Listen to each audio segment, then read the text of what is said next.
तो इनको भी इग्नोर मार देगी जनता आने वाले चुनाव में।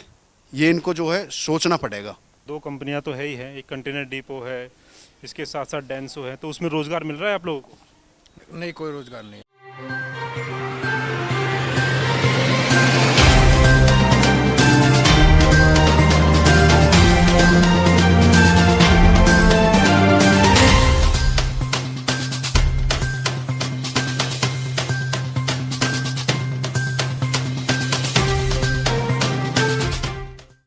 नमस्कार साथियों, मैं Kapil Chaudhary, editor in chief Noida view. साथियों, आज हम आए हुए हैं ग्रेटर नोएडा के अंतर्गत आने वाले गांव तिलपता में, जो कि एक बहुत बड़ा गांव है, जिसकी संख्या लगभग 10,000 के आसपास जनसंख्या इस गांव में है। आज हम यहाँ की तिलपता की चौपाल पे आए हुए हैं, आप देख सकते हैं। आज हम यहाँ कुछ लोगों से बात करते हैं जो गाँव के यहाँ बैठे हुए हैं। भैया, आपका नाम? मेरा नाम आर्य सागर खारी। आपके यहाँ विधायक के द्वारा कुछ कार्य किए गए हैं अभी तक? जी, विधायक महोदय की प्रत्यक्ष निधि से तो कार्य कुछ हुआ नहीं है, लेकिन उनकी अनुशंसा से कुछ प्राधिकरण ने कुछ रास्तों का निर्माण कराया था। जो अवशेष कार्य थे जो गांव में बसपा शासनकाल में छूट गए थे होने के लिए, तो कुछ रास्तों पर काम हुआ है। बाकी ऐसा कुछ संतोषजनक नहीं है कि काम की पूरा ही समस्याओं का समाधान माननीय विधायक के माध्यम से हुआ हो। यहाँ पे प्राधिकरण का जैसे अंतर्गत ये गांव आता है, तो उसके भी कुछ सफाई कर्मचारी हैं या कुछ तालाबों का सौंदर्यीकरण, इस तरह के कुछ काम कराए गए प्राधिकरण तरफ? सफाई कर्मचारियों के लिए यहाँ पे 6 सफाई कर्मचारियों की व्यवस्था है, लेकिन उनकी कोई मॉनिटरिंग नहीं है। वे मनमर्जी काम करते हैं और जो सफाई कर्मचारियों की संख्या है, गांव के रकबे को देखते हुए, गांव का जो आजकल जो ठोस कचरा जो गांव से निकल रहा है, गांव में जो परिवारों की आवासीय कॉलोनी भी आ गई हैं, तो यह पर्याप्त है। और शिफ्ट वाइज काम होता है, रूटीन काम यहाँ पे नहीं हो पा रहा है। जैसे यदि हम कहें 12 घंटे की कोई शिफ्ट हो तो मनमर्जी काम होता है, उनकी कोई मॉनिटरिंग प्राधिकरण से नहीं हो पाती। तो आज इस मोहल्ले में है तो कल उस मोहल्ले में। वो मनमर्जी से काम करते हैं, अगर उन्हें आना है तो आएंगे, वैसे कोई मॉनिटरिंग नहीं है उनकी। जो हमारे स्थानीय विधायक है, उनके काम से कितने संतुष्ट है? बिल्कुल भी संतुष्ट नहीं है जी विधायक जी के काम से। अभी जैसे कि हमारे मेन रोड से दादरी नोएडा रोड है, इस पे एक तालाब पड़ता है शिव मंदिर के निकट। इस पे इतना कचरा भरा हुआ है, इसका बिल्कुल भी जो है ना उस पे ध्यान ही नहीं है, ना तो अथॉरिटी के अधिकारी का, ना हमारे विधायक जी का, ना हमारे सांसद जी का। अगर किसी भी कोई मीटिंग में अगर इधर से जाते हैं तो यही रोड है, अगर जीटी रोड को टच करता है या जीटी रोड से ग्रेटर नोएडा के लिए टच करता है तो यही मेन रोड है। इसको अधिकारी और माननीय जो सांसद हैं इधर, जो माननीय विधायक जी हैं, वो इसको अनदेखा कर रहे हैं, बिल्कुल इसको अनदेखा कर रहे हैं। ऐसा उनको नहीं करना चाहिए, क्योंकि वो जो है हमारे जनप्रतिनिधि हैं और हम ही लोगों ने उनको चुन के उधर भेजा है। तो उसी हिसाब से देखते हुए जो है उनको कुछ विचार करने चाहिए और इस पर जो है काम करना चाहिए। जैसे भी हम जिस चौपाल पे खड़े हुए हैं, बहुत सुंदर बना रखी है आपने, क्या ये आपने ही बनाई है या अथॉरिटी वगैरह से भी आपको कुछ इसमें फंड मिला है? ये जो है जी, जैसे हमारा एक मोहल्ला है खारी मोहल्ला, तो उसमें जैसे हमारे बुजुर्ग हैं, तो घर गैल से अपनी उगाई से वो हम लोगों ने सब ने चंदा बोलते हैं उसे, चंदा इकट्ठा करके तब हमने ये बनाई है। उसमें बड़े बूढ़ों का पूरा सहयोग रहा है। हमारे जो युवा साथी हैं, जैसे हमारे सुमित भाई रहे, सागर भाई रहे, अमित भाई रहे और भाई हैं, तो सबन का काफ़ी सहयोग रहा है। उन्होंने अपनी तरफ से भी जो घर के ने दिया है वो अलग, और अपनी तरफ से भी कुछ अलग दिया है, 10-10, 20-20 हज़ार रुपये जो अलग। इसमें करीबन लागत जो है 8 से 10 लाख रुपए लागत लगी है, वो सब चंदे की उगाई से लगाई है। जैसे तिलपता की अगर बात करें तो जो मेन रोड है यहाँ का, उस पर आए दिन जाम लगता है, उसके लिए आपने क्या प्रयास किए? प्रयास तो उसके लिए देखो जी, हमने सोशल मीडिया के माध्यम से भी बहुत आग्रह किया है विधायक जी को। और अभी रक्षाबंधन के अवसर पर सुबह 9 बजे से लेके करीब दोपहर के 3 बजे तक जाम रहा था।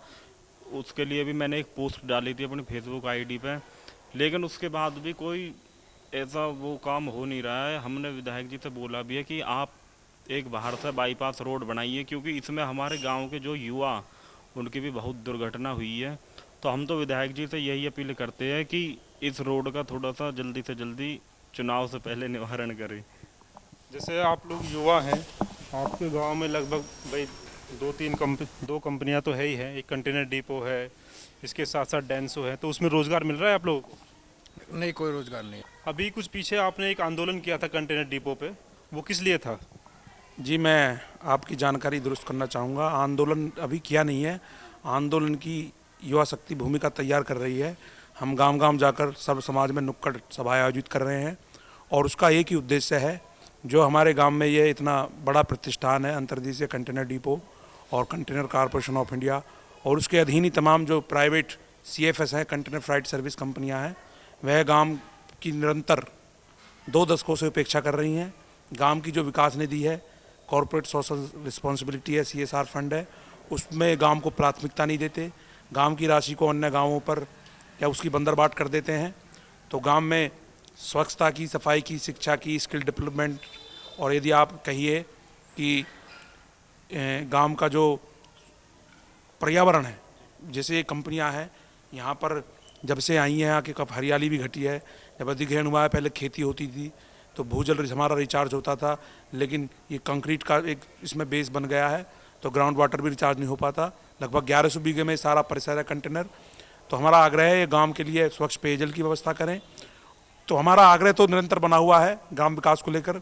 ये इनके जो हैवी ट्रैफिक आते हैं उनमें अनेक अनियंत्रित वाहन चालक नशाखोरी से चलाते हैं, ड्राइव करते हैं।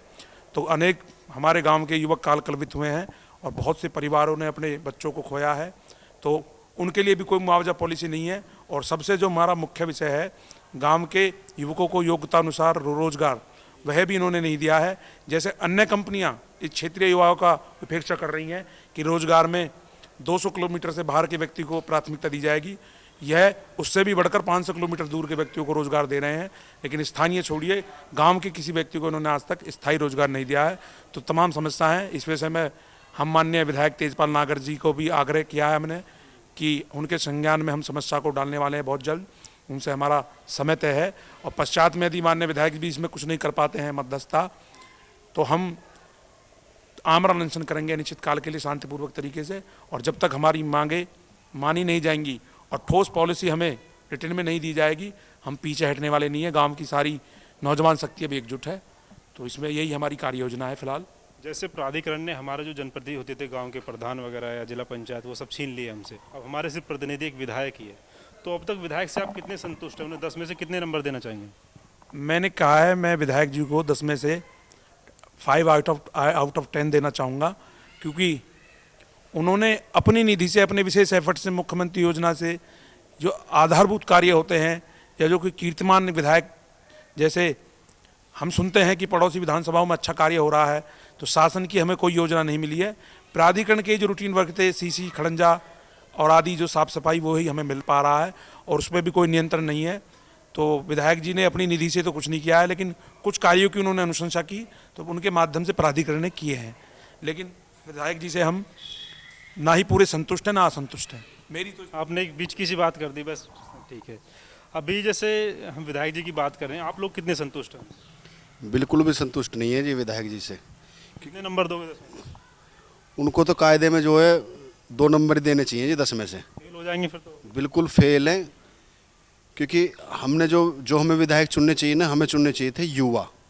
और वो हमारे वैसे जो है देखा जाए तो वे मास्टर भी रहे थे, मास्टर भी रहे हैं, गुरुजी रहे हैं, लेकिन उनका जो क्षेत्र के हिसाब से देखा जाए तो उन्होंने अपनी निधि से या मुख्यमंत्री की निधि से गांव में 1-2 काम कराए हैं, बाकी वो उन्होंने कोई काम नहीं कराया। मैं तो बार बार ये एक ही बात को कहूँगा, क्योंकि जितना ये अनदेखा कर रहे हैं ना, तो जनता जो जिनके बल पे खड़े हुए हैं वहाँ तक पहुँचे हैं, तो इनको भी इग्नोर मार देगी जनता आने वाले चुनाव में। ये इनको जो है सोचना पड़ेगा। तालाब का भी एक बार सौंदर्यीकरण हुआ था कुछ दिन पहले कि उसमें डेंसो के बोर्ड भी लग रहे हैं कि भाई उसने कूड़े के लिए इकट्ठा किया था। क्या उसका सॉल्यूशन हो गया? भैया कूड़े के लिए तो लगा है, लेकिन कूड़ा तो बाहर ही पड़ा रहता है, क्योंकि अथॉरिटी के कोई भी वो कर्मचारी अपने वाहन लेके उसे कूड़े को उठाने के लिए नहीं आते। और तालाब से डेंगू, मलेरिया जैसी बहुत सारी बीमारी होती है। उसमें गाय बिजार बहुत सारे अंदर बढ़ जाते हैं और मर जाते हैं। हमने खुद ने निकाले अपने हाथों से। और जब बारिश पड़ती है तो घरों में पानी चला जाता है, बहुत तकलीफ़ होती है। जो जोड़ के आसपास जितने भी घर है, तो हम तो इसे ही कहेंगे कि इस जोड़ का जितने जल्दी सौंदर्यीकरण हो सकता है वो ही बढ़िया है, क्योंकि तालाब तो अब मुख्य है गाँवों में। तालाब तो होने ज़रूरी है, क्योंकि जो वाटर रिचार्ज होगा वो इन तालाबों से ही होता है। अब तो तालाब मुख्य है गाँवों में, क्योंकि तालाब बचे भी नहीं है। तो तालाबों की तो साफ़ सफाई वैसे भी होनी चाहिए।